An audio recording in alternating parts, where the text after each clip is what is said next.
Yeah, I'm Okay. long-time employee of the Forest Service, not long-time retired, but recently retired. So, good evening to everyone, and I'm here to talk about an incident that occurred in Tiller about a year ago. You okay? And a little bit about Tiller, if you don't know. Tiller is a rural community in southern Douglas County. It's located about 26 miles east of Canyonville on the South Umpqua River. And there, I'm involved with a group called the South Umpqua Rural Community Partnership. We're dedicated to salmon restoration, forest restoration in the upper South Umpqua River. We're also advocates of clean water that's free from pesticides. And we support Senate Bill 613, which you've heard about today a little bit. And that's called the Public Health and Water Resources Protection Act. And it's currently in our state Senate being debated. So that's a little bit about Tiller. And next slide. So I'm here to talk to you about Pesticide Drift. This is a unit that was sprayed in 2014 with that laws meant to prevent herbicides drifting across Oregon forests don't always work. Because what happened in this incident is that all the timber companies followed all the rules. There was a forester on site who was monitoring the wind and the temperature, and he took all precautions that are required under the Forest Practices Act. And still the herbicide drifted. You can go to the slide. So here's a picture of the helicopter spraying that was taken by one of the property owners on the day that the incident occurred. And you can see how close the helicopter is to the private property. The atrazine was aerially sprayed from a forestry application conducted in accordance with all of the rules and regulations.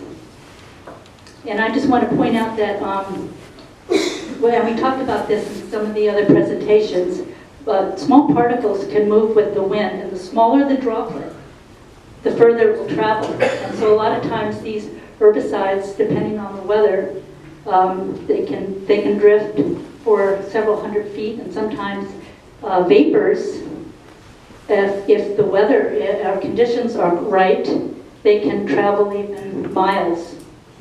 Shifting wind currents, climatic inversions, and things like that can cause this to happen. So go to the next slide. So this has been, you've seen this slide before, but I wanted to point out to you that Oregon has 0 buffers next to residents and 0 buffers next to agricultural lands. And yet Washington and Idaho do require protection from these aerial sprays. So no buffers are required around agriculture lands, and grapevines are extremely important in our Douglas County area. It's an emerging business, and they're very sensitive to herbicides. And there have been documented cases in this county of grape growers that are located out in rural areas having experienced problems with their grapes due to timber companies spraying near their properties. There's no buffers required near homes and schools. As you saw in Lisa's presentation, that one company had clear cut and sprayed right down to the border of the school in Triangle Lake. There's no signage required. I remember when I worked for the Forest Service and we did use chemicals in the 70s, we at least would put up signs on all around the border of the units to let people know who were hunting or recreating in the area that there was chemicals just sprayed on the site. So in Oregon, no signage is required. There's no notification, so therefore people can be out in their yards, like as occurred in the Tiller incident. The people were out in their yards doing some yard work when the helicopter sprayed, and they were exposed to some vapor drift. And then Oregon doesn't protect any standing water. It has to be just fish-bearing streams. So next slide. So there is a 60-foot buffer required along fish-bearing streams, and as was in this case. And some of the health effects that the residents in Tiller experienced that day was stomachache, sore throat, facial burning and reddening to the eyes, headache, rapid heartbeat, breathing restriction, coughing, bloody nose, and bad chemical taste in the mouth. And I think that this is a pretty common list of health effects that you'll find as you talk to people who have had this exposure. Okay, next slide. So property owners asked the ODA to come in and take samples after the incident was reported. And ODA came just a couple of days later. Honestly, they were pretty good about that, but it had rained significantly between the time of the chemical application and the time that the investigator showed up. So this is the investigator from ODA, and he sampled vegetation along Jackson Creek, which is habitat to the threatened salmon. And both atrazine and clopyralid were found in the samples that he gathered. Okay, go to the next slide. Here he is down along Jackson Creek, sampling some of the vegetation. So if herbicide reached the opposite bank of Jackson Creek, we can assume the herbicide also went into the stream. So the unit that I showed you that was sprayed until is up on the other side of Jackson Creek, up on the hill. So it's a couple hundred, probably 100 feet at least away from the creek. And yet he found samples in those areas. So here's a map again that I showed you earlier, but this time it shows you where the detection occurred. So there were two properties, the Paloma property and the Roberts property, where vegetation was sampled and herbicides were detected. And also you can see that buffer strip, atrazine and clopyralid were also detected in that buffer strip, which is the 60-foot buffer that we talked about earlier. Okay, next slide. So here's a picture that I took about a month after the spray. You can see this oak tree here has no foliage out on the extremities of it. Most of the leaves were burned from the herbicide, and that was about a month later. Okay, next slide. I just took some vegetation pictures. This is Oregon grape that was growing in the Roberts yard. And this is some Oregon ash that was growing along Jackson Creek. And all of these pictures were taken on the other side of the creek from the unit that was sprayed. And this is a lavender plant that was in the Roberts yard. So I just want to say that in working for the Forest Service, reforestation, and this has been pointed out too, and the Jim Furnish article that's been referred to also talks about this, but I worked for the Forest Service for 35 years, and a lot of the time I spent was in reforestation on the Tiller District. And we successfully reforested many acres on that district without the use of herbicides. So herbicides were banned in 1982 on the national forests. Next slide.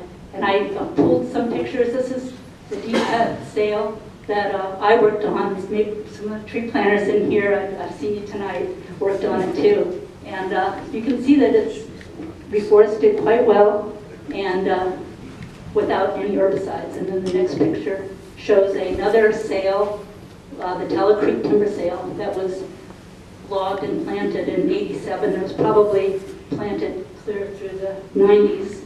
And it also was reforested quite successfully without the use of herbicides. So that's all I have, and thank you.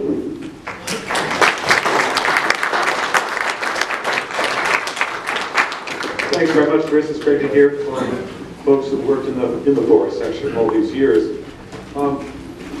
Thank you for all the questions. We're going to try to get to them, probably 4 right now. The one that is of most interest after your talk, Chris, is are there any studies that show an economic comparison, say economic comparison between non-herbicide reforestation and herbicide use for that purpose? No, I know there are studies. I don't know of any that I can say offhand, but we did a lot of our own studies with Oregon State went with mulches, with paper mulches, and we did a lot of cutting of shrubs in different times of year to see what was most effective, whether it was to cut it in the spring or fall or summer, things like that. There are some studies that I could probably, whoever that is, I could probably get for you, that the Forest Service did in those days when we were not using herbicides. Could you see her after there's a break? Thanks for the question. That's a very good question. What's the economic benefit? The economic benefit too is that you're not poisoning people who are living in rural areas or the streams and damaging the salmon and the riparian zones, those kinds of things too. It's hard to put money figures on it. Chris, I've got a pile of questions, but none actually after your talk. Does anyone have a question right now for Chris that would like to bring it up? Okay.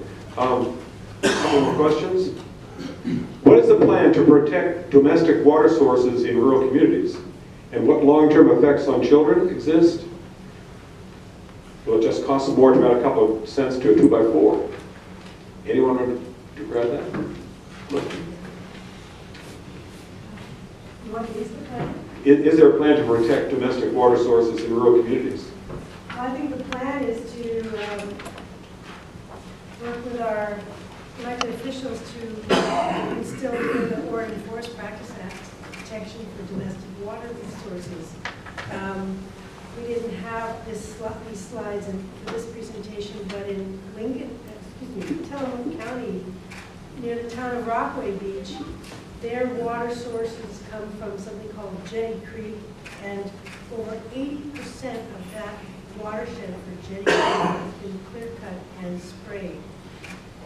If we had the same protections as the state of Washington, we'd have 70% more protection around the streams that feed their watershed. And a lot of people in Rockaway Beach no longer drink municipal water. So we do need a plan. Thanks, Lisa. This is a short comment. Mushroom harvesting. I guess we forget about people like who use the forest for other reasons. Post signs of spray area with date spray, because several years ago, people became ill with me after eating mushrooms harvested from a logging site. They were unaware of the spray. When logging company was informed, they put up no trespassing signs.